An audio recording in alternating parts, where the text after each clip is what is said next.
चांगलं वाटतंय, छान वाटतंय. म्हणजे आता खरं तर हजार जणांनी हे सांगितलं असेल, की लहानपणापासूनचं माझं स्वप्न होतं.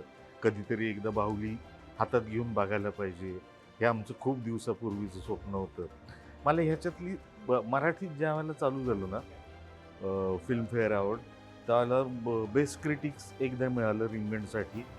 त्याच्यानंतर कागरसाठी बेस्ट सपोर्टिंग मिळालं होतं. पण मला म्हणजे बेस्ट ॲक्टर हे मिळेल हे मला कधी वाटलं नव्हतं.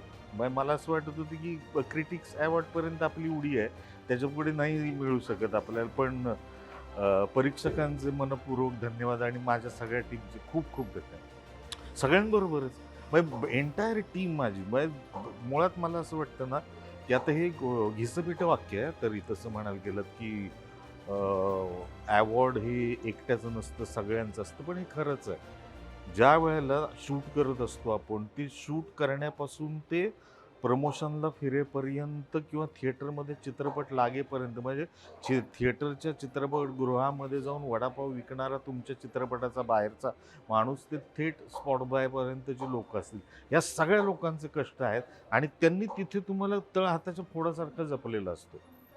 म्हणजे की अगदी माझ्या गाडीचं जो कोणी चालवत असेल, ड्रायव्हर असेल, त्याला माहिती असते की अरे नाही, नाही, या माणसाला सुखरूप घेऊन जायचं आहे, तर पुढचं सुळी तू ये किंवा माझ्याबरोबर काम करणार काय असिस्टंट आहे जितो असेल, तर त्याला माहिती असतं रे नाही, नाही, याला आहे ना व्यवस्थित नेलं पाहिजे, नाही तर शूट बंद पडलं तर सगळं.